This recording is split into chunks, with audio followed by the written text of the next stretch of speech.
الشیطان الرجیم بسم اللہ الرحمن الرحیم الحمد للہ رب العالمین الصلاة والسلام علی اشرف الانبیاء والمرسلین سیدنا و نبینا ابی القاسم محمد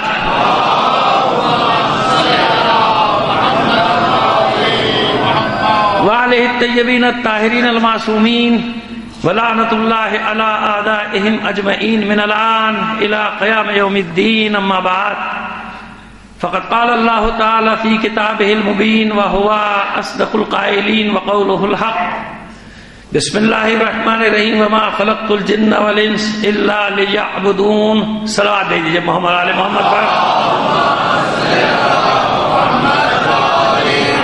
جیسا کہ ابھی ہمارے سجاد بخاری صاحب نے آپ کو مطلع کیا، یہ مجلس جو ہے آج کی برائے سال ثواب والدین ہمارے برادر عزیز حسن جعفر زیدی صاحب کے والدین، ان کے برادران اور ہمشیرہ جو اس دنیا میں نہیں رہے، میں نام لے رہا ہوں مرحوم سید جعفر حسین زیدی، مرحوم سید علی جعفر زیدی، مرحوم سید سبطین جعفر زیدی کی والدہ مرحومہ نور جہاں، اور ہمشیرہ مرحومہ سیدہ آبرو جعفر زیدی، اسی خاندان کے دیگر مرحومین، اپنی بھی تمام مرحومین اور شہداء کو شامل کر کے ایک سورہ فاتحہ پڑھ کر بخش دیجیے گا۔ بسم اللہ۔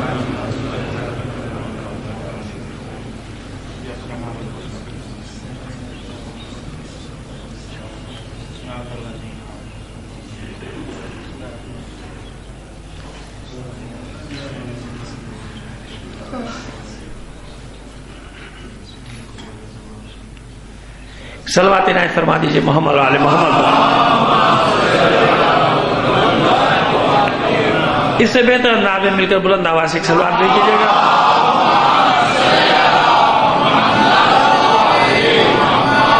سجاد بخاری صاحب آرہا جہاں ہوتا ہے وہ اسی طرح مجلس اور محفل کو اٹھا دیتے ہیں۔ ہمارا ان سے ہمیشہ کا گلہ ہے، محبت بھرا اور ہمیشہ رہے گا۔ وہ اپنی خون نہیں چھوڑیں گے، ہم بھی اپنی خون نہیں چھوڑیں گے، ہم بھی اپنی ضد پہ برقرار رہیں گے کہ بھائی علامہ سرکار ورکار یہ سب ہمارے ساتھ جچتا نہیں ہے، بہت چھوٹے سے آدمی، لیکن ابھی ان کی محبت ہے ہر جگہ۔ اب ہم بھی جس کو کہتے دیکھیں پہلے کون تھکتا ہے وہ چھوڑتے ہیں کہ میں چھوڑتا ہوں اپنی عادت کو، میری بھی عادت ہے ان کی بھی عادت۔ بال خدا ان کو سلامت رکھے، تمام مومنین کی صحت و سلامتی کے لیے بلند آواز سے صلوات عنایت فرما دیجیے گا۔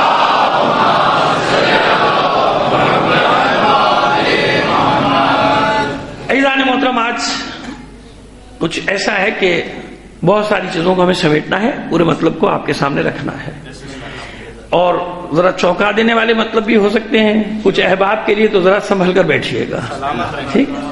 کیونکہ آج ہمیں اس آیت کی تشریح میں جو چیزیں ہم پیش کرنے جا رہے ہیں انشاءاللہ مطلب کو پورا حق ادا کریں گے، انصاف کریں گے پہنچانے کا آپ تک۔ لیکن ممکن ہے کہ جب مقدمہ بنائے تو بعض احباب چونک پڑے کہ یہ کیا مسئلہ پیش کر دیا، لیکن انشاءاللہ جب نتیجہ دیں گے تو آپ کے سامنے بات واضح آ جائے گی، ٹھیک ہے؟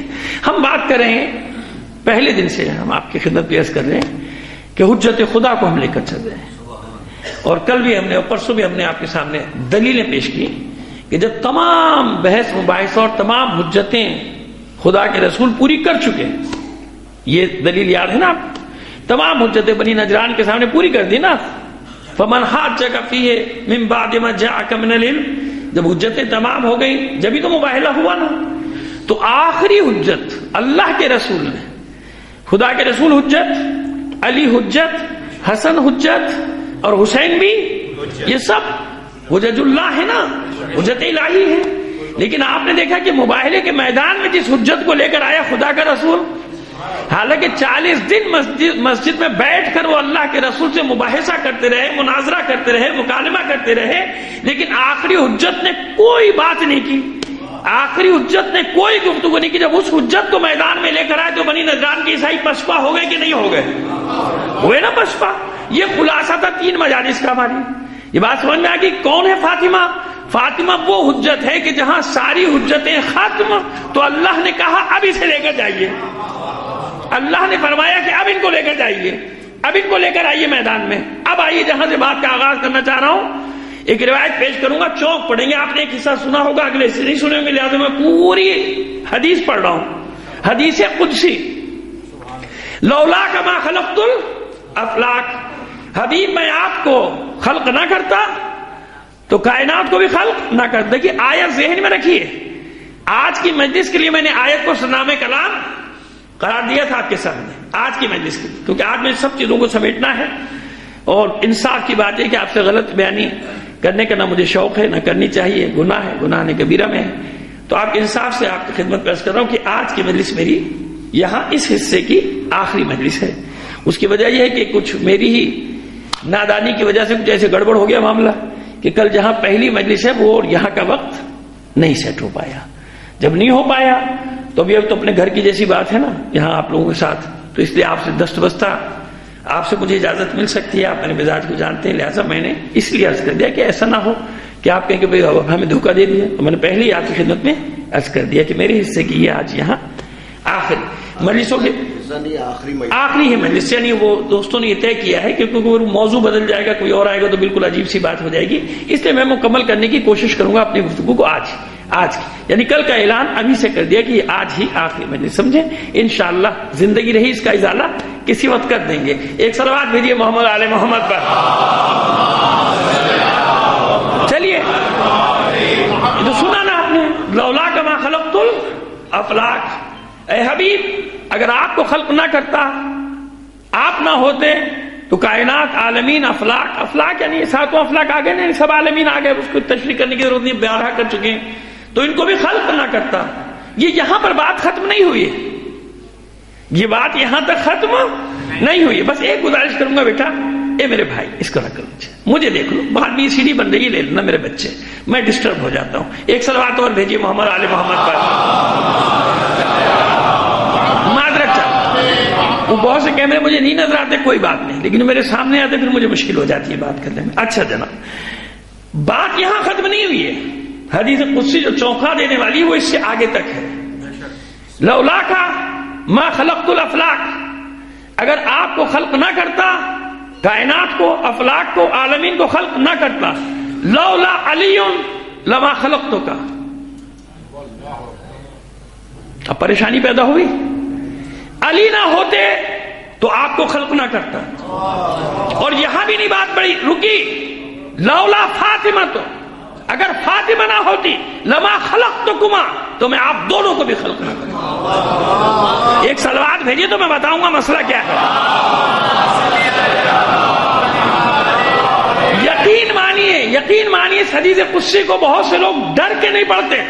میں نے پڑھ دیا پوری آپ کے سامنے, اسی لیے تو پڑھی ہے کہ معلوم تو ہو اصل مسئلہ کیا ہے. حدیث ان میں آ گئی, کیا ہے حدیث قدسی؟ لولا کا ما خلقت الافلاک, آپ کو خلق نہ کرتا, افلاک کو خلق نہ کرتا. قبلہ اجازت ہے آپ کی, اب حضرات کی علماء بھی تجربہ کے 12 مشکل ہو گئی مجھے اور پڑھنے کو. لولا علی لما خلقت کا, اگر علی نہ ہوتے تو میں آپ کو بھی خلق نہ کرتا. بات اور آگے بڑھ گئی, لولا فاطمہ, اگر فاطمہ نہ ہوتی, لما خلقتکما, اور بات اگر جمین کا بھی ہے, کسی کو بھی خلق نہ کرتا اگر فاطمہ کو خلق نہ کرتا. ہے بات. اب دیکھیں کتنے سوالات ذہن میں آگے کہ نہیں آگے.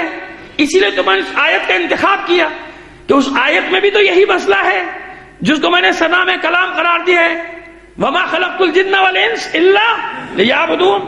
میں نے جن اور انس کو خلق ہی نہیں کیا سوائے کس کام کے لیے؟ ایک ہی کام ہے, بس ایک ہی کام ہے, عبادت کیے جاؤ, عبادت کی جاؤ. کیسے کریں عبادت؟ آئیے, یہ حل تو وہ بھی حل, یہی تو مسئلہ مشکل ہے. اب بظاہر اس سے کیا معلوم ہوا؟ بظاہر اس سے یہ معلوم ہوا کہ مولا کائنات کو پیغمبر پر فضیلت ہے اور جناب فاطمہ کو سلام اللہ علیہ کو دونوں پر فضیلت ہے. یہی نکلا نا مطلب.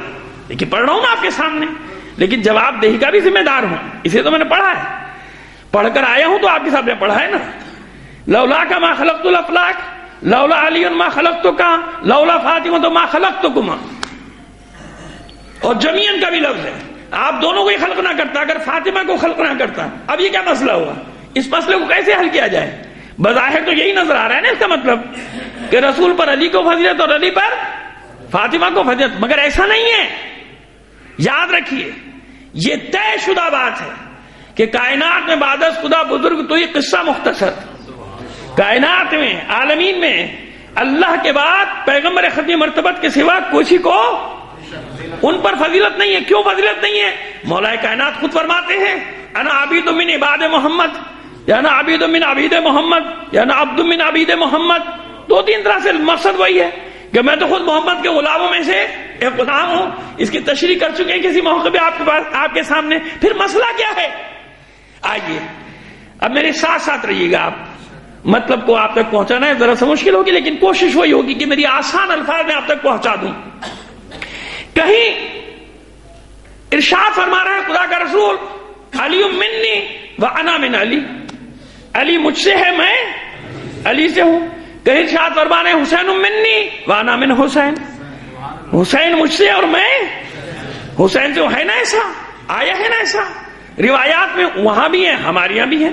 اور حسین منی و انا من الحسین پہ تو کسی کو اختلاف ہی نہیں ہے، مانتے بھائی ہاں یہ تو فرمایا. اب یہاں بھی تو وہی مسئلہ ہے کہ وہ رسول سے تو حسین ہے، حسین سے رسول کیسے ہیں؟ تو رسول تو خود ارشاد فرما رہے ہیں کہ اگر حسین نہ ہو تو میں نہ ہونے کا کیا مطلب؟ یعنی دین نہیں ہے نا، رسالت نہیں رہے گی، دین نہیں رہے گا، اسلام نہیں رہے گا. تو یہی بات تو حضور بھی فرما رہے ہیں کہ علی منی و انا من علی، علی مجھ سے ہے، میں علی سے. کیا مطلب؟ کہ علی کی وجہ سے باقی رہوں گا، حسین کی وجہ سے باقی رہوں گا. ایسے ہی ہے نا؟ بالکل یہی بات ہے. اس کے سوا اور کوئی بات، اس کے سوا کوئی بات نہیں، اس کے سوا کوئی بات نہیں. آئیے اب بھی اگر سمجھ میں نہیں آیا اور آگے بڑھا دیتے ہیں آپ کو، قرآن کی دوسری آیت کا سہارا لیتے ہیں. یا ایھا الرسول بلغ ما انزل الیک من ربک، اے حبیب پہنچا دیجئے جو آپ پر نازل کیا گیا. وَإِن لَّمْ تَفْعَلْ فَمَا بَلَّغْتَ رِسَالَتَهُ، اگر یہ نہ پہنچایا تو کار رسالت ہی انجام نہیں دیا. یعنی کار رسالت پوری محنت 1,24,000 انبیاء کی محنت موقوف ہے، منحصر ہے کس پہ؟ اس پیغام کے پہنچانے پہ. یہ پیغام کیا ہے؟ ولایت علی کا پیغام. اب آپ کیا کہیں گے؟ کیا فضیلت ہے؟ نہیں، فضیلت نہیں، بلکہ جو بھی آپ نے محنتیں زحمتیں کی ہیں وہ بچیں گی اسی کے دم سے، بچیں گی اسی کی وجہ سے. غدیر باقی رہے گا تو اسلام باقی رہے گا. اگر آج باقی ہے اسلام، آپ کہیں گے نہیں کربلا کی وجہ سے. نہیں، میں پہلے بھی کہہ چکا ہوں آپ سے، یہ کون سا دن ہے؟ الیوم جیسا الذین کفروا من دینکم، آج کافر آپ کے دین سے مایوس ہو گئے. ولا تخشوہم واخشونی، ان سے مت ڈریے، آپ اللہ سے ڈریے. الیوم اکملت لکم دینکم واتممت علیکم نعمتی ورضیت لکم الاسلام دینا. اسی سورہ مائدہ کی وہ 61 اور یہ تیسری آیت کا حصہ ہے. ایسے ہی ہے نا؟ دوسری آیت کا حصہ ہے یہ جو میں نے بعد میں تلاوت کیا آپ کے سامنے. اب یہ دن ہے جس میں ولایت کا اعلان ہوا، دین مکمل ہوا. تکمیل دین کا نام ہے غدیر. یہ غدیر ہے جہاں دین مکمل ہوا، جہاں نعمت تمام ہوئی، جس کی طرف میں نے اشارہ بھی کیا کہ قیامت تک جتنی نعمتیں آتی رہیں اس نعمت کے صدقے میں آ رہی ہیں جو غدیر میں مکمل ہوئی ہے، جو غدیر میں نازل ہوئی ہے. یعنی اس کے بغیر کار رسالت مکمل نہیں ہوتا. تو ساری محنت کا دار و مدار انحصار کس پر ہے؟ علی کی ولایت پر. لیکن اس کے بعد بھی علی رسول سے افضل نہیں ہے، یہ یقین رکھیے گا. اس سے ڈاواڈول مت ہو جانا کبھی، ورنہ کوئی نہیں بچانے والا. سمجھ لینا، صاف صاف کہہ رہا ہوں، اس سے زیادہ صاف نہیں کہہ سکتا. علی سب کچھ ہے، کائنات کا مولا ہے، مگر رسول کے بعد ہے. کس کے بعد ہے؟ رسول کے لیے تو بھیجا گیا. آپ نہ ہوتے عالمین کو خلق نہ کرتا، علی نہ ہوتا تو آپ کو بھی. کیوں؟ علی کی ضرورت ہے نا دین کے لیے. دین مکمل نہیں ہوگا علی کے بغیر. اور پھر اس کے بعد یہی نہیں، تکمیل دین کا نام ہے غدیر. اور تحفیظ دین، جہاں دین بچایا گیا، محفوظ کیا گیا، مکمل ہونے کی جگہ کا نام ہے میدان غدیر. دین کے محفوظ ہونے کی جگہ کا نام ہے میدان کربلا. صلوات میری محمد اللہ اکبر.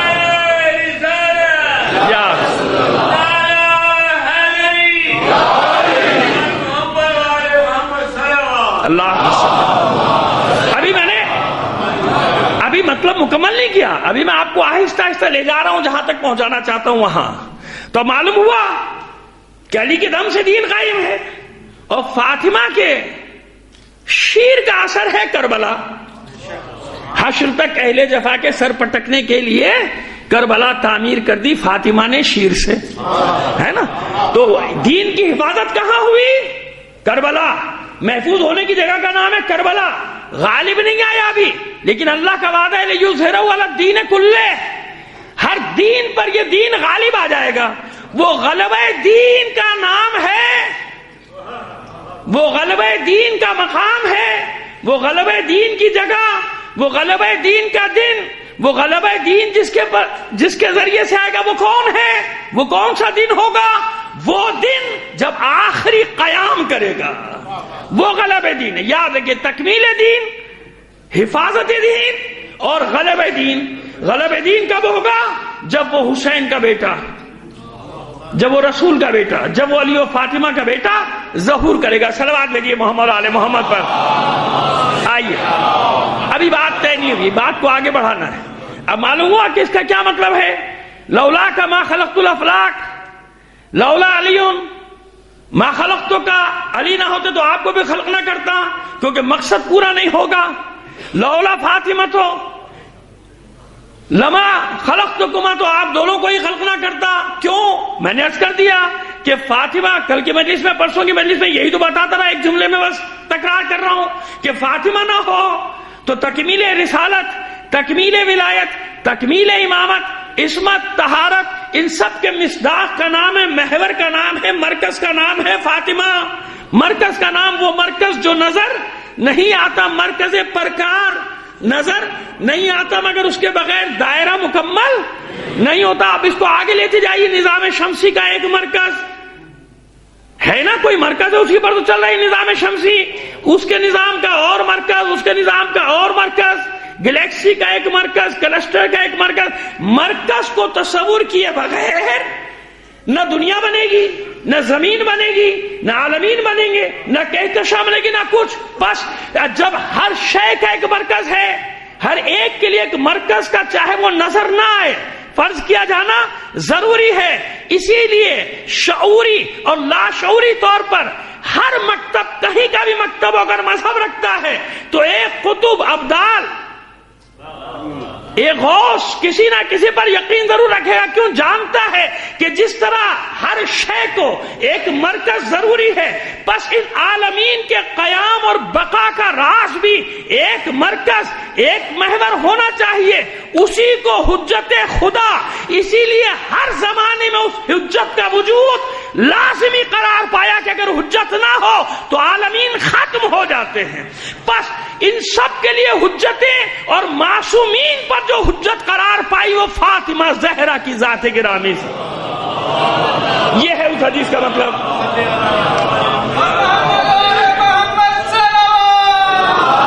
نانو حجت اللہ ہے، یہ 11ویں امام کی جو حدیث پہلے دن آپ کے سامنے پڑھی تھی، اب جمع کر رہا ہوں سارے مطالب کو۔ نانو حجت اللہ علیکم و فاطمہ تو حجت علینا، حجت اللہ علینا، ہم اللہ کی حجت ہے تم سب پر، اور فاطمہ ہم پر حجت ہے، یعنی ہم تصدیق کرتے ہیں اللہ کی تمہارے لیے، اور ہماری تصدیق کے لیے اتنا ہی کافی ہے کہ ہمارے محور اور مرکز کا نام ہے فاطمہ۔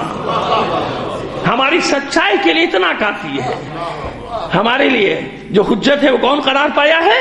فاطمہ زہرا کی ذات۔ اسی لیے قرآن مجید میں آیا کہ نہیں آیا؟ اب آپ یہ آئے بلغ کا معنی کیا لیں گے کہ معاذ اللہ کیا علی رسول سے افضل ہے؟ لیکن نہیں، علی کے بغیر تکمیل دین نہیں ہوتی، فاطمہ کے بغیر تحفیظ دین نہیں ہوتی، لہذا فاطمہ نہ ہوتی تو آپ دونوں کو بھی خلق نہ کرتا، کیونکہ اس کے بغیر مکمل ہونے والا دین مکمل ہونے والا بھی نہیں ہے، دین محفوظ ہونے والا بھی نہیں ہے۔ چلیے اور آگے آپ کو لے چلیں اور آسان کر دیں۔ آیات کے سائے میں تھا کہ جب یہ حدیث سنیں تو پریشان نہ ہو۔ ہاں، عام آدمی ضرور پریشان ہو جائے گا، جو اس رمز کو نہیں سمجھے گا وہ پریشان ہو جائے گا، اس لیے پڑھتے ہوئے قطرہ آتا ہے، بس اتنا ہی پڑھتا ہے، لولا کا ما خلقت الافلاک، اگر آپ کو خلق نہ کرتا تو افلاک کو بھی خلق نہ کرتا۔ آگے والے حصے میں ڈر جاتا ہے، یہ کیسے کہوں لولا علی ما خلقت کا، علی نہ ہوتے تو آپ کو خلق نہ کرتا، لولا فاطمہ تو لما خلقتکما، فاطمہ نہ ہوتی تو میں آپ دونوں کو ہی خلق نہ کرتا۔ ڈر جاتا ہے نا انسان، عام آدمی بھی سنے گا ڈر جائے گا، بھئی یہ تو بڑا مسئلہ ہو جائے گا، اس سے وہاں سے کوئی مسئلہ نہیں ہو رہا۔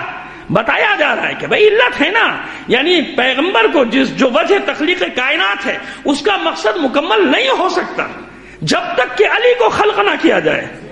اور علی کا محمد کا مقصد مکمل نہیں ہو سکتا جب تک حد وصل کے طور پہ رسالت اور امامت کے درمیان میں فاطمہ کا وجود نوری نہ ہو.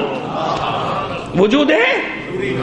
اب آئیے نور کی بحث الگ چلی جائے گی, پڑھ بھی چکے ہیں کبھی, لیکن آگے بڑھائیں, اب آپ کو اور آگے بڑھائیں. اب آئیے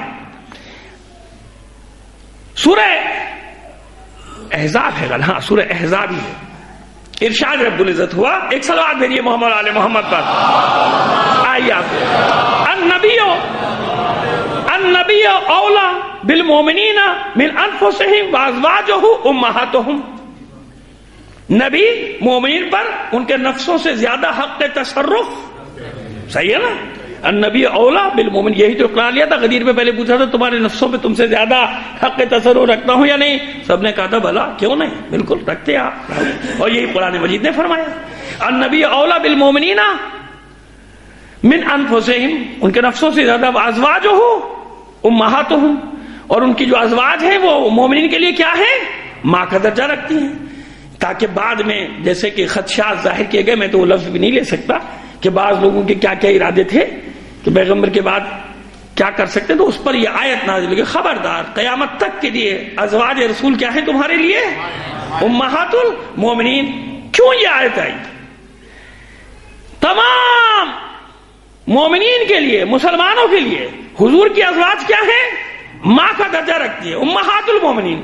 اب یہی سے تو آپ اندازہ لگائیے کہ اب فاطمہ کا منصب کیا ہے. فاطمہ تو ابیہا, یہ بھی رسول نے فرمایا, وہاں اللہ کا کلام, یہاں رسول فرمانے کہ امہات المومنین کا مقام اپنی جگہ, یہ تمہارے لیے ماں کا درجہ رکھتی ہیں. فاطمہ کا منصب یہ ہے کہ میرے لیے ماں کا درجہ رکھتی ہے. وہاں بھی درجے کی بات ہے, یہاں بھی درجے کی بات ہے. تم سب کے لیے, قیامت تک آنے والے مومنین کے لیے میری ازواج امہات المومنین ہیں. تو اب اس سے فاطمہ کا درجہ پہچان لو کہ تم سب کے لیے میری ازواج مائیں ہیں اور میرے لیے فاطمہ ماں کا درجہ رکھتی ہے. یہ وہ ظاہری معنی جو اکثر بیان کرتا ہوں آپ کے سامنے, فاطمہ تو ابیہا. اب وہ حدیث سمجھ میں آ رہی ہے, لولا کما خلقت الافلاک. تو یہ ہے فاطمہ کا منصب کہ اگر فاطمہ نہ ہو تکمیل دین بھی نہیں ہو سکتی, تحفیظ دین بھی نہیں ہو سکتی, اور غلبہ دین بھی نہیں ہو سکتا. ان تینوں کے درمیان میں ایک وجود ہے, اس وجود کا نام ہے فاطمہ. بس بالکل اس طرح جیسے وما خلقت الجن والانس الا لیعبدون, حالانکہ آپ سارے کام انجام دے رہے ہیں, مگر حجت الہی کو پہچان کر حجت خدا کے سائے میں آپ جب عمل انجام دیں گے, جو عمل انجام دیں گے, اور وہ عمل انجام دینے کے بعد سو بھی جائیں تو سونا بھی عبادت میں, ہر سانس عبادت میں. کسی نے سو کر بتا دیا تھا کہ اگر اس عالم میں سو گے تو جاگنے سے زیادہ عبادت سونا ہو جائے گا, نیند میں زیادہ عبادت ہو جائے گی. روزے کی حالت میں اس سے بہتر کہ آوارہ گردی کرے آدمی سو جائے, تو روزے میں سونا بھی ثواب. عبادت ہوا کہ نہیں ہوا؟ یعنی ہر سانس تمہاری عبادت بنا دوں گا. سمجھو تو صحیح فلسفہ عبادت, فلسفہ عبادت کو کہ فلسفہ عبادت ہے کیا. بس فاطمہ کون سی ہستی؟ فاطمہ وہ ہستی کہ جس کے بغیر فضائل کا باب مکمل نہیں ہو سکتا. میں اس سے ہوں, یہ مجھ سے ہے, علی مجھ سے ہے, میں علی سے ہوں, حسین مجھ سے ہے, میں حسین سے ہوں. کیا مطلب؟ وہی حدیث, وہی باتیں, وہی کلام کہ ان کے بغیر مکمل نہیں ہوتا دین. رسول نہیں ہے, پھر کیوں رسول نے فرمایا کہ انا اولنا محمد, اوسطنا محمد, آخرنا محمد, کلنا محمد, ہم سب کے سب محمد ہیں. تو کیا مطلب ہے؟ کیا سب کے سب رسول ہیں؟ نہیں, جو ایک کا فرمان ہے وہ سب کا فرمان ہے. بس بضعۃ منی کا مطلب یہ ہے کہ یہ رسالت کا جز ہے. جس طرح مردوں کے احکام اور عورتوں کے احکام میں بعض جگہ فرق ہے کہ نہیں ہے؟ ہے نا.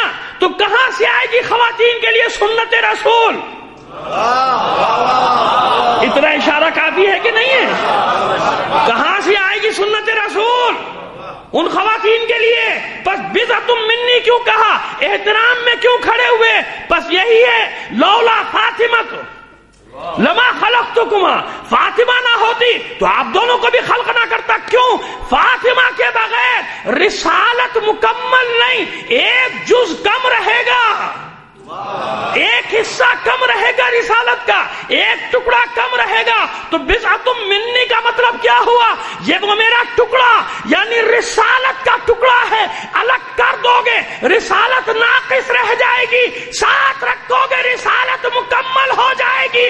کسی ام المومنین، بڑے احترام سے عرض کر رہا ہوں، کسی ام المومنین کا کسی مکتب میں کوئی فعل سنت رسول نہیں ہے تو بتا دیجئے. امہات المومنین میں سے کسی ام المومنین کا کوئی فعل سنت رسول نہیں. ہاں ان کے افعال پہ آپ عمل کیجئے، انفاق کیجئے، خرچ کیجئے راہ خدا میں، جو بھی کیجئے ٹھیک ہے، لیکن سنت رسول قرار نہیں پایا. بضعۃ منی کا مطلب کیا؟ کہ خواتین کے لیے، خواتین اسوہ رسول کہاں سے ڈھونڈ کر لائیں؟ بس یہ میرا جز ہے. تو بیٹی کے احترام میں کھڑے نہیں ہو رہے رسول، بیٹی کے احترام میں کھڑے ہو تو سنت رسول، پھر قیامت تک ہر باپ کھڑا ہوتا رہے. جب بیٹی آئے کھڑا ہو جائے، سنت رسول ہے، لیکن سنت رسول قرار نہیں پایا. جب کہ انجام دیتے رہے بارہا رسول یہ خیر، یہ احترام کس کا ہے؟ یہ اس رسالت کے جز کا احترام ہے جس کے بغیر رسالت نامکمل ہے. اللہ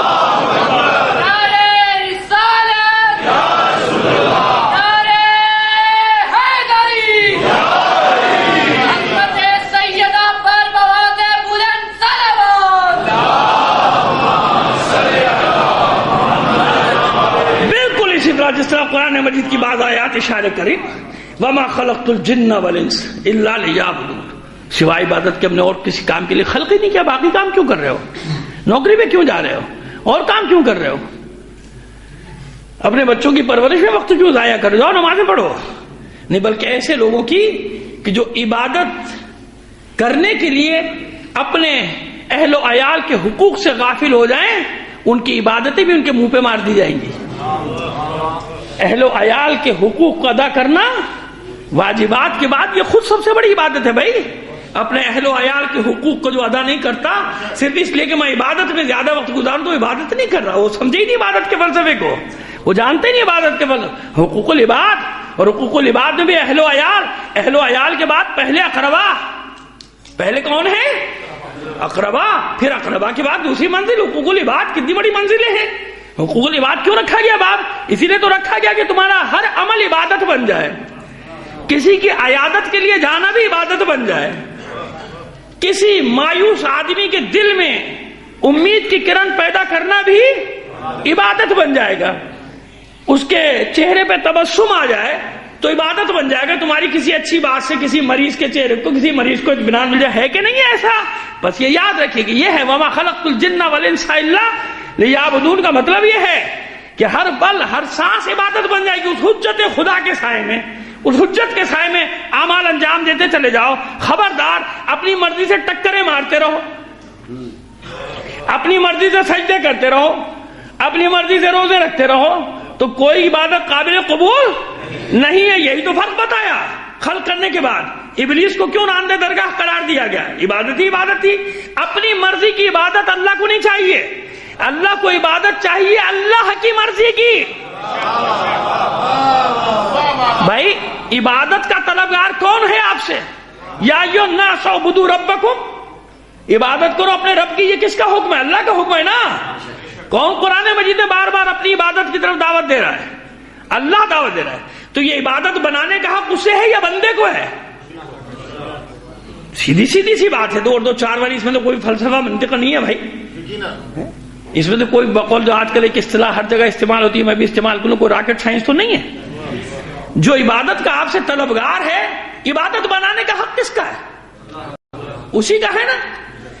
بھائی کارخانہ آپ بنا رہے ہیں، میں کہوں گا میں اپنی مرضی سے چلاؤں گا، وہ آپ کو مینیجر رکھا ہے، مالک تھوڑی بنایا. بھائی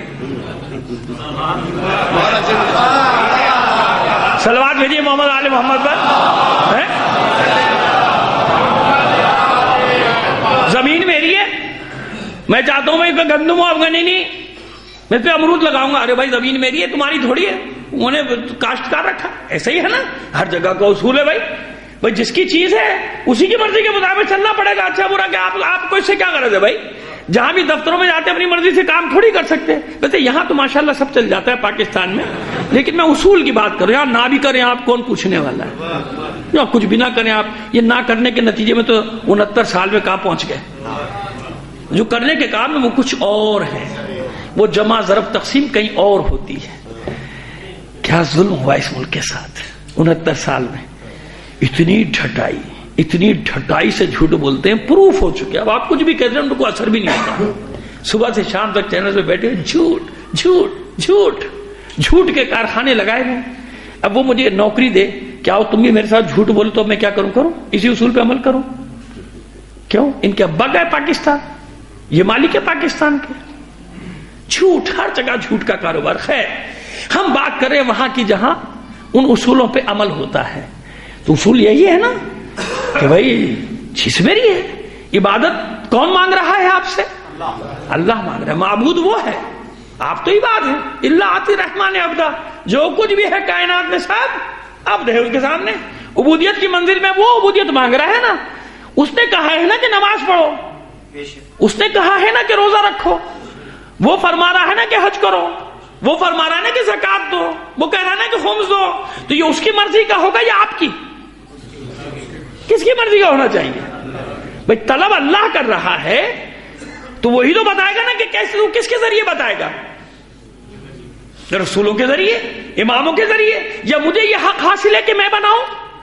یہ بہت بڑی بات کر دی. اگر سمجھ میں آ جائے آپ کے، بس جو خالق کائنات ہے، جو معبود حقیقی ہے، جو آپ سے عبادت طلب کر رہا ہے، جو آپ سے سجدے طلب کر رہا ہے آپ ہی کے فائدے میں، جو آپ کو رکوع و قیام کی دعوت دے رہا ہے، بلا رہا ہے اپنی طرف، جو روزے کا حکم دے رہا ہے، تو یہ عبادت بتانا، یہ عبادت اس کی مرضی کی ہوگی یا اپنی مرضی کی ہوگی؟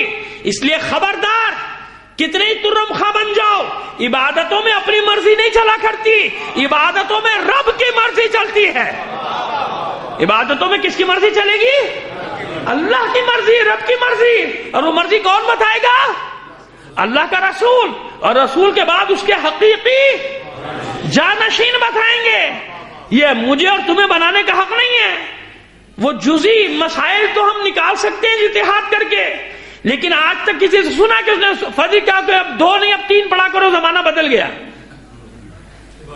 بلکہ مشینی دور آ گیا، 2 کی جگہ 1 کر لو، 1.5 کر لو. زمانہ بہت تیز ہو گیا. اب زور اثر کی، کیونکہ زندگی سفر ہے اور زندگی میں نماز روزہ سب قصر ہے. یہ فارمولہ نہ بنا لینا. ایک صلوات بھیجیے محمد حال محمد پر. تو بھیا ایسے فارمولے نہ بنا لینا، کیونکہ سفر ہی سفر ہے، لہٰذا ظہر بھی 2 پڑھو، عصر بھی 2 پڑھو اور عشاء کی بھی 2 پڑھو، کیونکہ زندگی سفر ہے.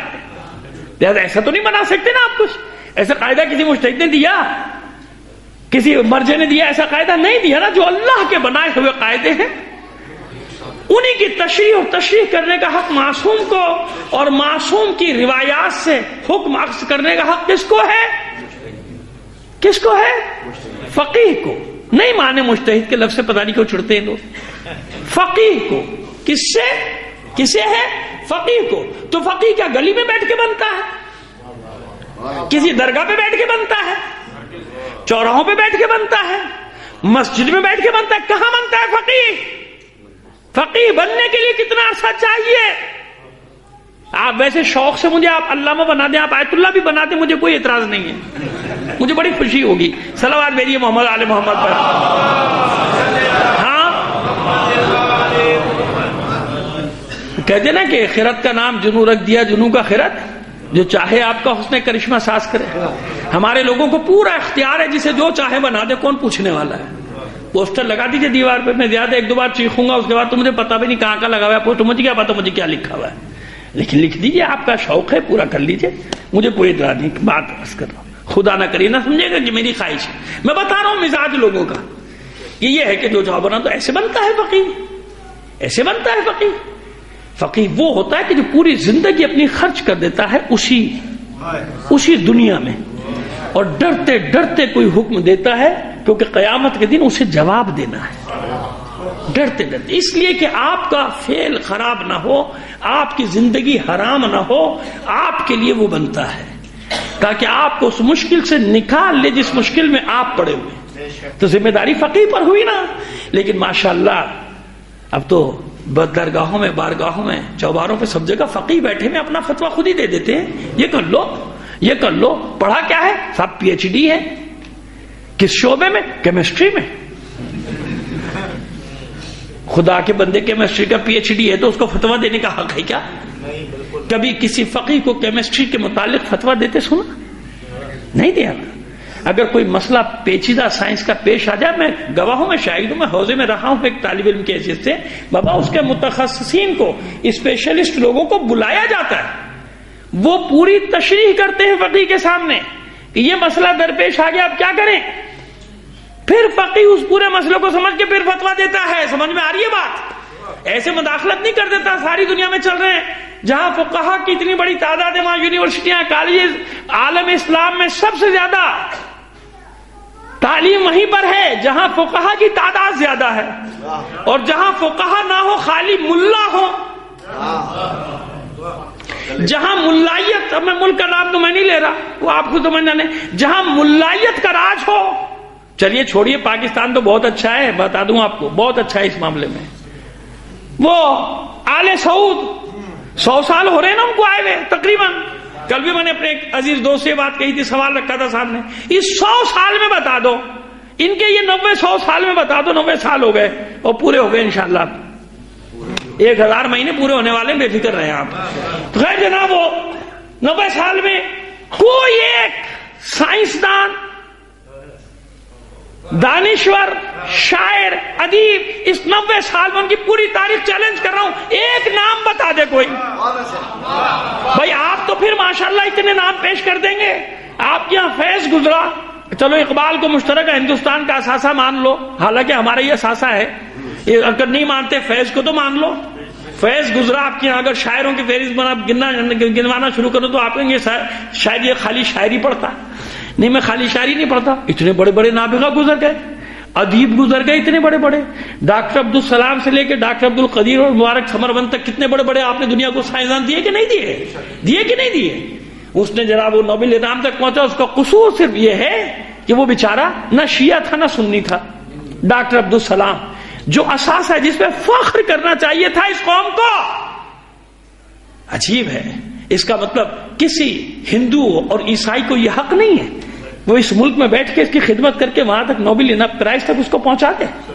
کتنے تنگ نظر ہیں یہ لوگ، کتنے یعنی اس کے کشادہ قلبی ان میں ہے ہی نہیں، وسعت شرح صدر ان میں ہے ہی نہیں، وسعت قلبی ہے ہی نہیں۔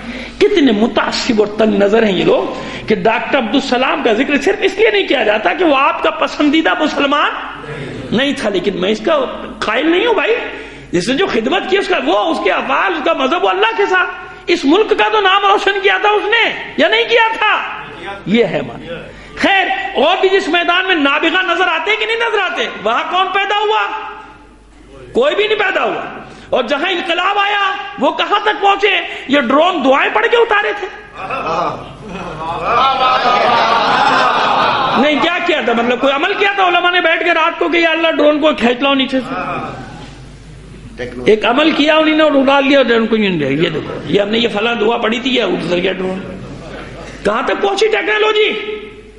اب سمجھ میں آیا؟ جہاں فقہا، حقیقی فقہا بیٹھے ہوں گے وہیں پر علم ترقی کرے گا۔ کیوں؟ وہ جانتے ہیں کہ علم ہماری میراث ہے، اہل بیت کے چاہنے والوں کی میراث ہے، اور پوری دنیا پر ثابت کیا کہ جہاں ان کے چاہنے والے ہیں وہی پورے عالم اسلام میں علم کے میدان میں سب سے آگے ہے کہ نہیں ہے؟ چڑ جاتے ہیں لوگ بعض میں، نام لے لوں تو پتہ نہیں کیوں چڑ جاتے ہیں۔ سعودی عرب کا نام میں نے لیا تو نہیں چھڑے، صلوات بھیجیے محمد آل محمد پر۔ سمجھ میں آ رہی ہے بات ہماری؟ تو جہاں فقہا ہوں گے وہ اس میں کام میں تھوڑی مداخلت کرے گا سائنسدانوں کے۔ ہاں، جہاں سائنسدانوں کو یہ پریشانی پیش آ جائے گی حلال و حرام کی، مثلا ٹیسٹ ٹیوب بیبی کا کوئی جواب نہیں دے سکتا، سب نے پھٹ سے کہہ دیا حرام ہے، ہمارے فقہا نے ایسے تھوڑی کہا۔ پہلے پوچھا ان کو بلا کے ڈاکٹروں کو اس پہ کہ کیا مسئلہ کیا ہے, اصل مسئلہ کیا ہے. جب ان کو بتایا گیا تو پھر تقسیم کی بتایا کہ کہاں تک حلال ہے. ابھی ظاہر ہے بچے بچیاں بیٹھے ہیں, اس کی تفصیل میں تو میں نہیں جا سکتا, لیکن آپ پڑھ لیجئے علماء کے مسائل ٹیسٹ ٹیوب کے بارے میں کتنی تفصیل سے لکھے انہوں نے کہ کس صورت میں حلال ہے, کس صورت میں حرام ہے, کس صورت میں جائز ہے, کس صورت میں ناجائز ہے. وہاں تو ایک بار روز کہہ دیتے ہیں حرام جاؤ. وہ جیسے مجھے علم تو تھا کہ چھاپے خانوں پہ پابندی رہی اسلام میں, لیکن مدت حسن نثار نے بتائی صحافی, اب وہ کوئی بھی خیال تو مجھے اس سے کوئی غرض نہیں, لیکن جو علم جو بات جہاں سے مل رہی ہے وہ لوگ, اس نے ببانگ دہل کہا کہ جب یورپ میں چھاپ خانہ ایجاد ہو گیا تو مسلمانوں کے مفتیوں نے, مفت خوروں نے فتویٰ دے دیا کہ حرام.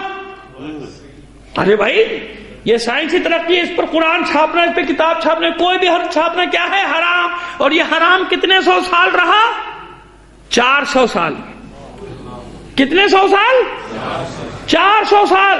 تو 400 سال تو ویسے ہی پیچھے چلے گئے نا علم میں, چلے گئے کہ نہیں چلے گئے. تو یہ وہ مفت خورے ہیں. اور ہمارے فقہا یعنی فقہائے اہل بیت اس طرح کا کوئی فتویٰ نہیں ملے گا.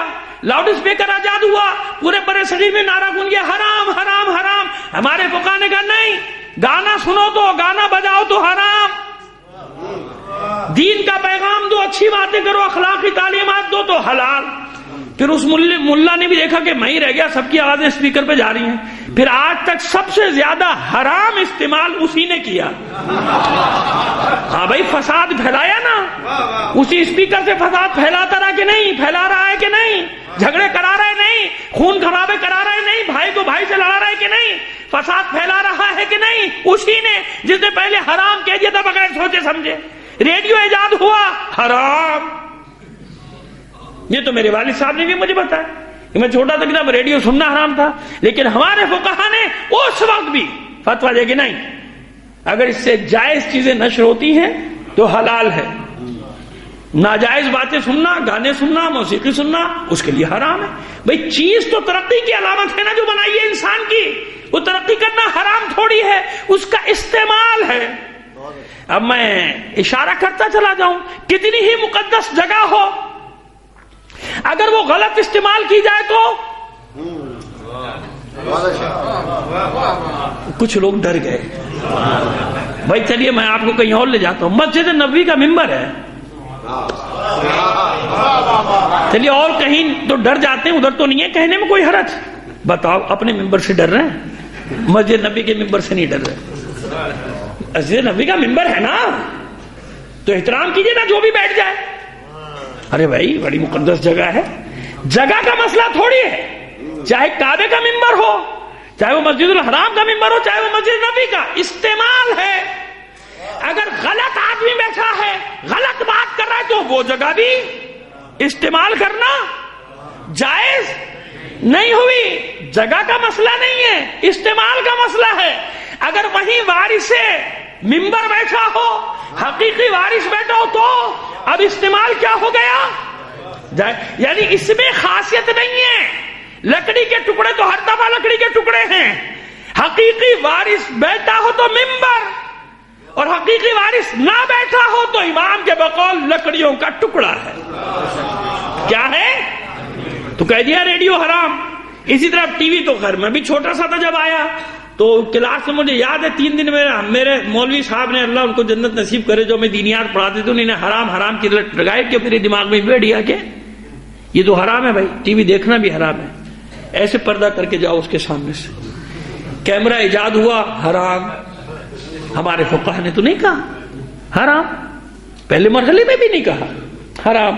اس کے متخصصین یعنی اس کے اسپیشلسٹ کو بلا کے پوچھتے تھے سارا معاملہ, اور پھر اس کے بعد فتویٰ دیتے تھے. ایسے جتنی جلدی کا ہے کہ حرام حرام کرنے کی, حرام حرام, یہ جلدی کی عادت وہیں سے پڑی ہے. وہاں چلے جائیے آپ مدینہ, حرام شرک بدعت, حرام شرک بدعت, حرام کچھ سوچے سمجھے بغیر بکے جا رہا ہے. شرک بدعت شرک بدعت شرک بدعت, حرام حرام حرام, اس کو خود نہیں پتا حلال حرام کا, وہ کھڑا ہوا آپ کو پڑھا رہا ہے حلال حرام کا سبق. تو یہ وہاں جلد بازی کی عادت. ٹی وی آیا, اس کے بعد جب ہم نے اپنے ایک فقیہ کے گھر میں جب ٹی وی دیکھا تو ہم حیران ہو گئے, یہ کیا ہوا. اب ان سے تو پوچھنے کی ہمت نہیں تھی. گھر میں آ کے پوچھا کہ وہ ان کے گھر تم کہتے ہو, تو وہ ہنسنے لگے. تو کس نے کہا حرام ہے, کہ وہ ہمارا مولوی صاحب پڑھا رہا ہے اسکول میں, وہ تو نقش ہو گیا نا بچپن سے. جو مولوی پڑھا رہا ہے وہ تو بچپن سے نقش ہو گیا، وہ تو مولوی صاحب کہہ رہے حرام ہے دیکھنا، سمجھائے گا کہ نہیں بھائی؟ جب گانے وانے آئے بند کر دو، لیکن خبریں سننا، دنیا کی معلومات ہو رہی ہے، اور پروگرام ہے، اچھے پروگرام آ رہے ہیں، دیکھو معلومات کا اضافہ ہوتا ہے تمہارے۔ اسے کس نے کہہ دیا کہ حرام ہے؟ تو ہمارے فقہا نے حرام قرار نہیں دیا۔ اب اسی طرح وہ تصویروں کا جب مطلب جب خود دورے کرنے کی باری آئی، میں ایسے ابھی حال میں ایسے بڑے بڑے مفتیان دین کو جانتا ہوں کہ 1 سال پہلے تک وہ ٹی وی پر آنے کو حرام کہتے تو آتے ہی نہیں تھے، اور ایک انٹرویو دیا تھا برقع پہن کے، نہیں وہاں نہیں جائیے گا، اور بھی بہت سارے ہیں، میں سمجھا تھا یہ اکیلے ہی ہے، بہت سارے میں نے خود دیکھا، وہ نقاب ڈالے بیٹھیں گے، یوں بات کریں گے، ہم ٹی وی پہ سامنے نہیں آئیں گے۔ ابھی چند روز پہلے دیکھا نقاب اتری ہوئے وجہ سے بیٹھے ہوئے، کیوں نہیں کہا سب کے چہرے نظر آ رہے ہیں، میرا حسن نہیں جلوہ گر ہو رہا۔ یہ حالت ہے، اس جگہ تک پہنچ گئے لوگ، یہاں تک جہالت کی حد ہے کہ نہیں؟ بس عبادت معین کرنا، عبادت کا حکم دینا، عبادت کی ترتیب بتانا، یہ کس کا کام ہے؟ جس نے دعوت دی ہے اسی کا کام ہے نا۔ بس اس نے بات کہا نماز پڑھو، رکوع کرو، سجدہ کرو، الگ الگ بتا دیا، ترتیب اور کیا پڑھنا ہے، کیسے پڑھنا ہے، یہ سب تو نہیں بتایا نا۔ یہ سب کسے بتا کے بھیجا؟ یہ علم کسے دے کر بھیجا؟ اس علم کا حامل کسے بنایا؟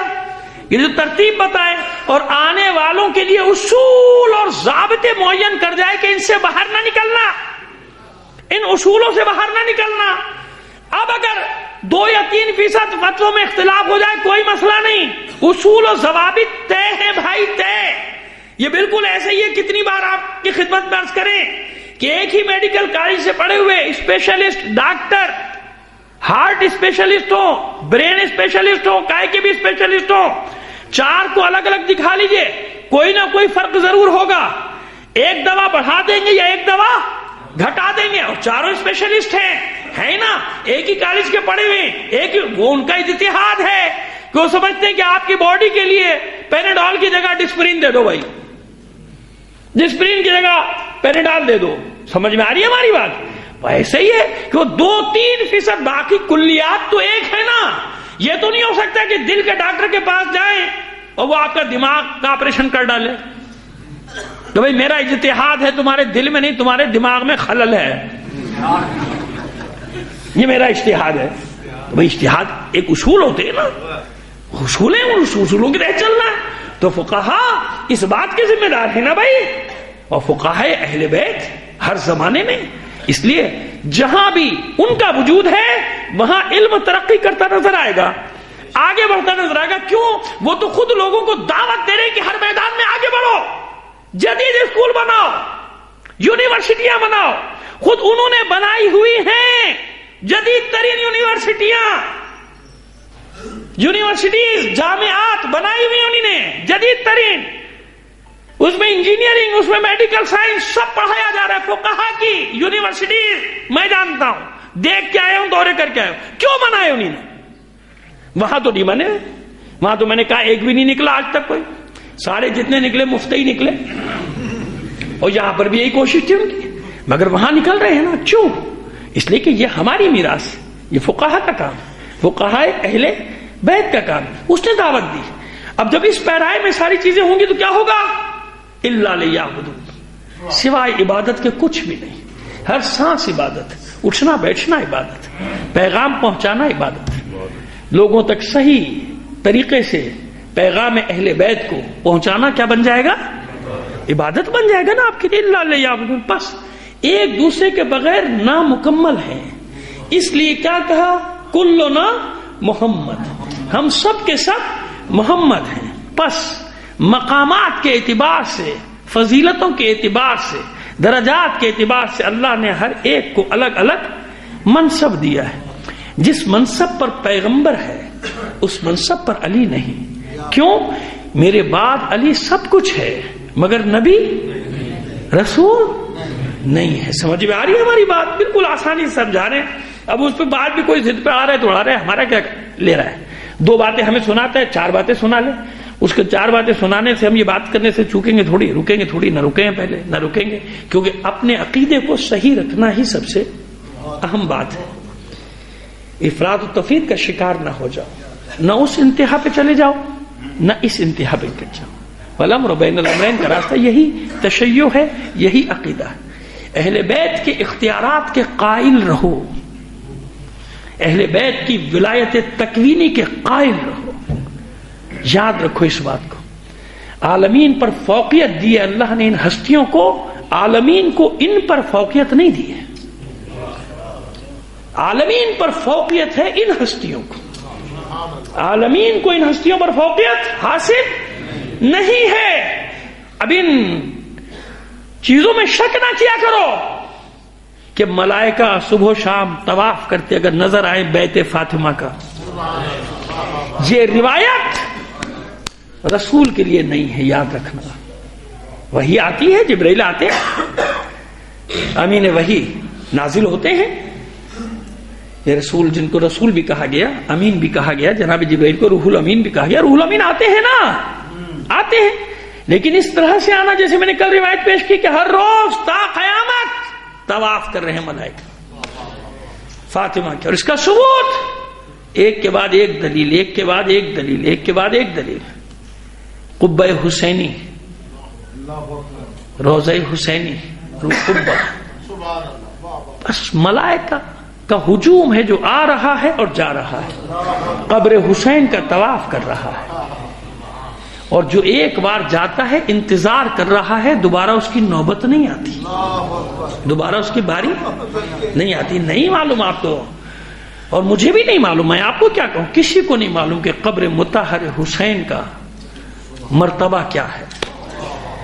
رسول افضل الانبیاء، افضل البشر، افضل افضل المخلوقات، ایسے ہی ہے نا، بلکہ وجہ تخلیق کائنات، لیکن عزیزو اس کی مٹی کو کھا کے شفا نہیں بنایا اللہ۔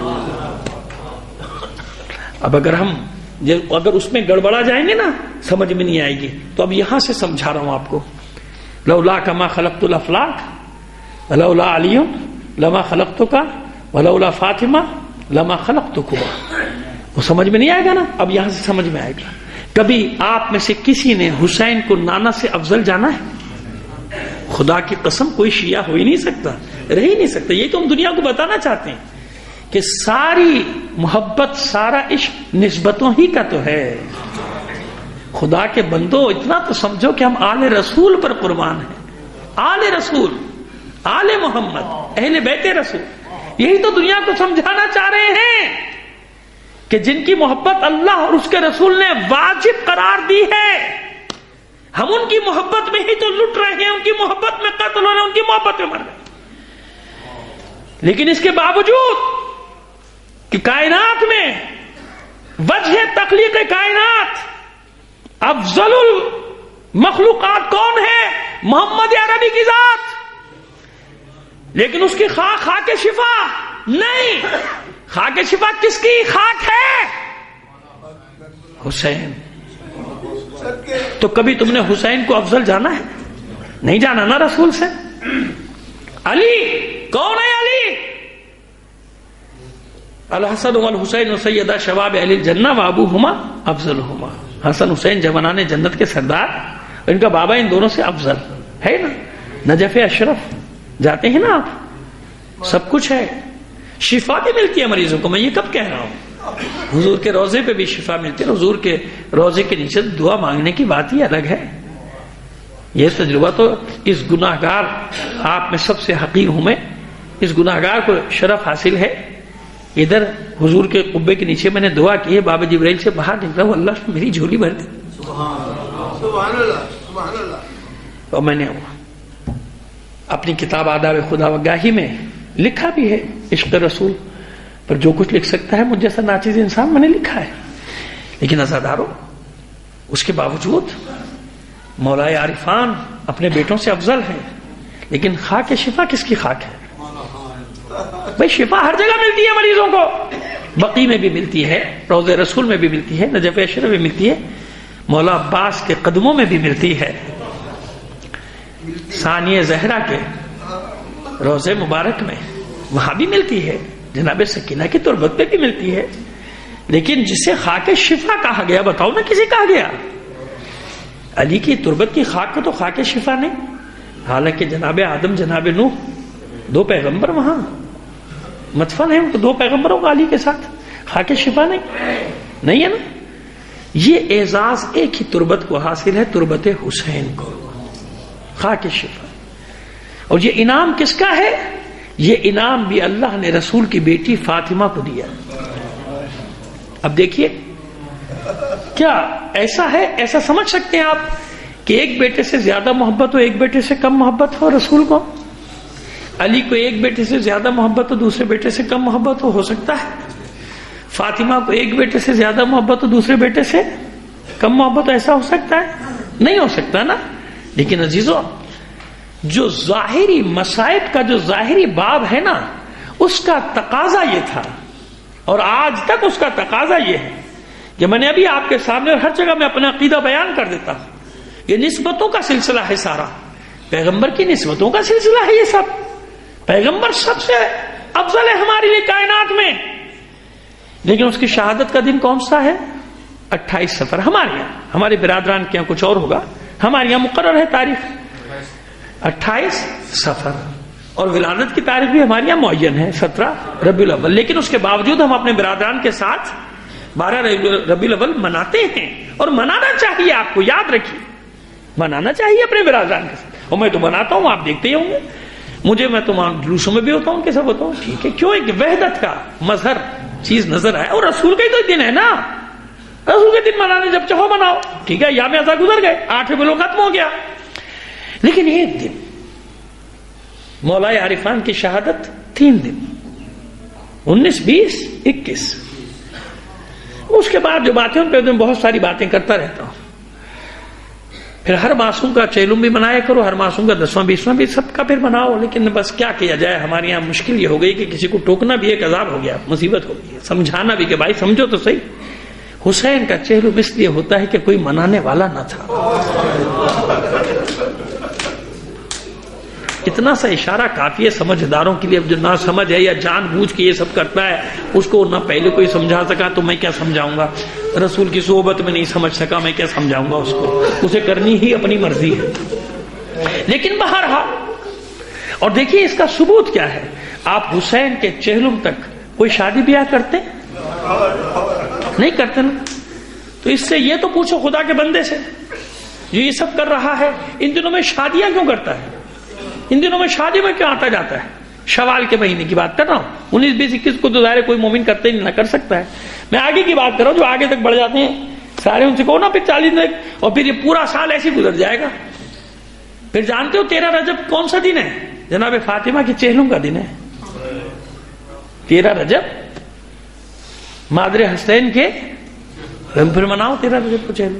کیا کرنا چاہتے، کیا کرنا چاہتے ہو اس مظلوم قوم کے ساتھ؟ اور کیا کیا تھوپو گے ان کے اوپر، اور کیا کیا لادو گے ان کے اوپر؟ اپنی مرضیاں ٹھوس پہ چلے آ رہے ہو، ٹھوسے چلے جا رہے ہو لوگوں پر. اپنی مرضی ہے، جو مرضی کیے جا رہے، جو مرضی کا کوئی روکے نہیں. روکے گا تو اس کو یہ کہہ دیں گے، روکے گا تو اس کو وہ ڈرتے ہوں گے، دوسرے ڈرتے ہوں گے. اس ناچیز کو کبھی کوئی خوف نہیں رہا. کیوں؟ میں جانتا ہوں باتیں ریکارڈ ہوتی ہیں، محفوظ رہ جائیں گی، محفوظ رہ جائیں گی. اللہ کے یہاں جواب دینا ہے. ویسے بڑا گناہگار ہوں، نہ معلوم کون سا عمل میری بخشش کا باعث بن جائے. صلوات بھیج دیجیے محمد آل محمد پر. تو اسی تو اس لیے عرض کر رہا ہوں، سب کی شہادتیں مناتے ہیں نا آپ. اتنے تسلسل سے اتنے دن تک، 2 مہینے 8 دن. وہ نہیں، صرف خدا نہ کرے کسی کیا کوئی میت ہو جائے تو مجلس حسین کی، سویم چیلم برسی، تو پورا سال مجلسیں ہوتی ہیں کہ نہیں ہوتی؟ حسین کی مجلس. کیوں؟ وہ جو میں نے عرض کیا کہ یہ ظاہری طور پر جو مصائب پڑے، ان میں حسین ہر منزل سے آگے کی منزل میں نظر آئے گا. انبیاء سے آگے کی منزل ہے، امتحانات کے میدان میں رسولوں سے آگے کی منزل میں نظر آئے گا. تو پس یہ حسین کس نے دیا ہے پال کر زمانے کو؟ حسین کس نے دیا پال کر زمانے کو؟ کون ہے یہ حسین؟ کس کے جگر کا ٹکڑا ہے؟ کس کے شیر کی تاثیر ہے یہ حسین؟ اس لیے ہر جگہ شریک ہے، شریک ہے. چاہے وہ کار رسالت ہو، چاہے وہ کار امامت ہو، ہر قربانی میں شریک ہے فاطمہ. فاطمہ اپنے بچوں کے دکھ درد میں بھی شریک ہے فاطمہ. اسی لیے عزیزوں بس چند جملے مسائل کے آپ کی زحمت تمام کرنا چاہوں گا کہ جب جنازہ تیار کر چکے تھے نا مولا، کس کا؟ دختر رسول کا. وصیت کے مطابق پوچھا تھا نا فضہ نے یا اسما نے، دونوں نے تاریخ کی دی، تابوت کا ذکر کیا تھا کہ مجھے حیا آتی ہے کہ ایسے تخت پر ڈال کے میرے جنازے کو لے جایا جائے. تو جناب فضہ سے بھی نقل ہے، اور بعض جگہ جناب اسما نے بھی بتایا کہ بعض علاقوں میں ایسا ہوتا ہے، لیکن جناب فضہ سے زیادہ نقل کیا جاتا ہے کہ وہ تابوت کی شکل بتائی کہ ایسے بن جاتا ہے، اوپر سے چادر ڈال دی جاتی ہے اور وہ جسد جو ہے وہ چھپ جاتا ہے. خوش ہو گئی فاطمہ، تو بس ایسا ہی تابوت میرے لیے تیار کیا جائے. علی ایسا ہی تابوت تیار کرنا اور اوپر سے چادر ڈال دینا. جبکہ یہ بھی وصیت ہے کہ رات کی تاریکی میں اٹھانا، فلاں فلاں فلاں فلاں، یہ کوئی میرے جنازے میں نہ. اور شاید مجھے نہیں معلوم یہ وصیت میں شامل ہے یا نہیں، یا علی نے خود احتیاط کی کہ میری قبر کے نشان کو مٹا دینا، یا علی نے خود ایسا کیا کہ قبر کو چھپا دیا اور آج تک نہیں معلوم فاطمہ کی قبر کا. اب تو سارا نقشہ ہی بدل گیا، اب تو میرے اس جملے کی بھی کوئی اہمیت نہیں رہ گئی. ورنہ میں شروع میں لوگوں سے کہتا تھا کہ بقی سے لے کر اور روضہ رسول تک نالین اتار کے چلا کرو. کچھ نہیں معلوم، کچھ نہیں معلوم، یہی حقیقت ہے جو میں پڑھ رہا ہوں. کچھ نہیں معلوم کہ رسول کے پارے جگر کو کہاں چھپایا ہے علی. ریاض الجنہ سے لے کے وہاں تک ایسا ماحول تھا کہ علی کو یہ خوف ہے، یہ خوف ہے کہ کوئی بے حرمتی نہ کرے. اس لیے رات کی تاریکی میں جنازہ اٹھایا. بس 2-4 جملے سن لیجیے. جب جنازہ تیار کر لیا تو اب بچوں کو بلایا، آؤ بچوں ماں سے رخصت ہو. جنازہ تیار ہے ماں کا. حسن، حسین، زینب، ام کلثوم، چاروں بچے حجرے میں داخل ہوئے، دوڑ کر اپنے آپ کو ماں کے جنازے پہ گرا دیا، مگر حسین نہیں. حسین نہیں. پوچھا بابا نے، بیٹا ماں سے رخصت نہیں ہونا؟ ایک مان ہے حسین کا، مان ہے حسین کا، اپنی محبت. کہتے بابا جب تک میری ماں بلائے گی نہیں میں جاؤں گا نہیں. پس ادھر حسین نے اس خواہش کا اظہار کیا، بندے کفن ٹوٹ گئے. ماں نے آغوش پھیلا دیا، میرے حسین آ جائے.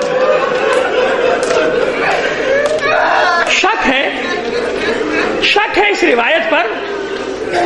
تو اچھا بتاؤ کتنی روایتیں پڑھوں؟ اس وقت سے لے کر آج تک کی روایت پڑھوں کہ آج بھی جہاں حسین کا ذکر ہوتا ہے ماں فاطمہ آ جاتی ہے؟ یا صرف اسی زمانے کی روایت پڑھوں، اسی زمانے کی کہ ادھر حسین نے مدینہ چھوڑا، ماں نے مزار چھوڑ دیا؟ یا شب عاشور کی روایت پڑھوں کہ ادھر سورج غروب ہوا، بہن نے ماں جائے کو تو آواز ملب آیا، اور جب حسین آ گئے تو بہن کہتی ہے بھیا سرے شام سے پشت خیمہ سے کسی بی بی کے رونے کی آواز آتی ہے. کوئی بی بی ایسے روتی ہے جیسے اس کا جوان ذبح کر دیا گیا. حسین کی آنکھوں میں اشک بھر آئے، فرماتے ہیں بہن پہچانا نہیں، یہ کوئی اور نہیں ہماری ماں زہرا ہے. یا وہ روایت پڑھوں کہ حسین اپنے انصار کو مقامات شہادت دکھاتے دکھاتے اچانک واپس پلٹے، واپس چلو جلدی کرو واپس چلو. وہ خیمہ گاہ میں پہنچ کر جب انصار نے سوال کیا مولا آپ تو ہمیں اس نشیب کی طرف لے جا رہے تھے جہاں آپ کی شہادت گاہ ہے، تو میرا مولا ایک فریاد بلند کر کے کہتا ہے تمہیں کیا بتاؤں، اس جگہ میری ماں زہرا بیٹھی. کیا پڑھوں آپ کے سامنے؟ یہ پڑھوں کہ سکینہ قافلے سے بچھڑ گئی تھی تو کوئی اور نہیں سنبھالنے والی اس کی دادی زہرا تھی. اس زہرا میں اپنی آغوش میں لینے والا کوئی اور نہیں، اس کی دادی زہرا تھی. یا یہ پڑھوں کہ کہیں اور نہیں حسین کا سر آغوش زہرا میں تن سے جدا کیا گیا تھا. بس آخری جملہ. اس کے بغیر یہ مصائب کی منزل میری مکمل ہوتی مجھے نظر نہیں آتی. کیسے فراموش کر دوں اس معصوم بچی کا ذکر کہ جب ماں کا جنازہ نکلا ہے تو علی کے کانوں میں آواز آئی کسی بچی کے بلک بلک کر رونے کی.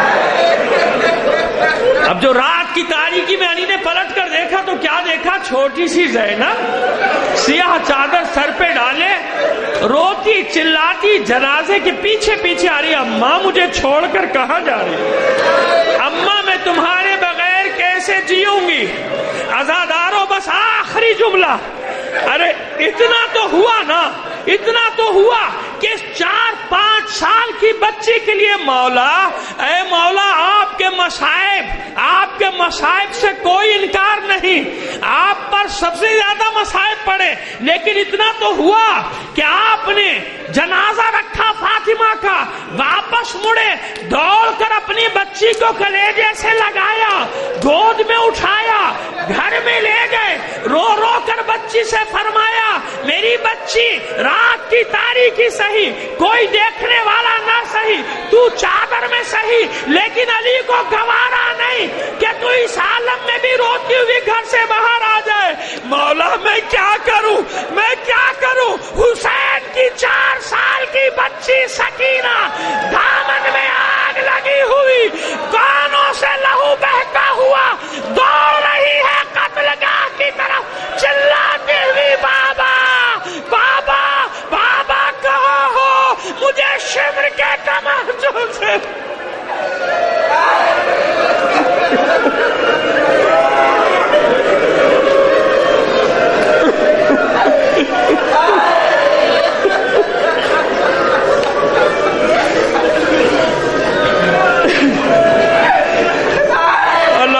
لعنت اللہ علی القوم الظالمین وسيعلم الذين ظلموا أي منقلب ينقلبون. بار الہ بحق محمد و آل محمد ہمارے آنسوں کے اس قلیل نذرانے کو قبول فرما لے. بار الہ اپنی حاجات اپنے امام زمانہ کے توسل سے خاص طور پہ مادر حسین کو وسیلہ قرار دیتے ہوئے تیری بارگاہ میں پیش کرتے ہیں. دنیا میں جہاں کہیں بھی مومنین آباد ہیں ان کی جان و مال عزت و آبرو کی حفاظت فرما. عزاداران حسین کو اپنے عز و امان میں رکھ. جو مومنین عزادار ہونے کے جرم میں شہید کر دیے گئے انہیں شہدائے کربلا کے ساتھ محشور فرما.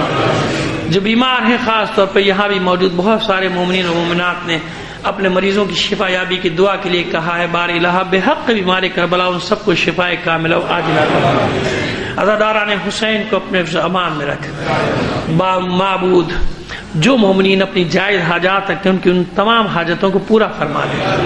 پروردگار ہمارے ملک میں امن و امان کو قائم کر دے. دہشت گردوں کو نیست و نابود کر دے. ان کے ٹھکانوں کو برباد کر دے.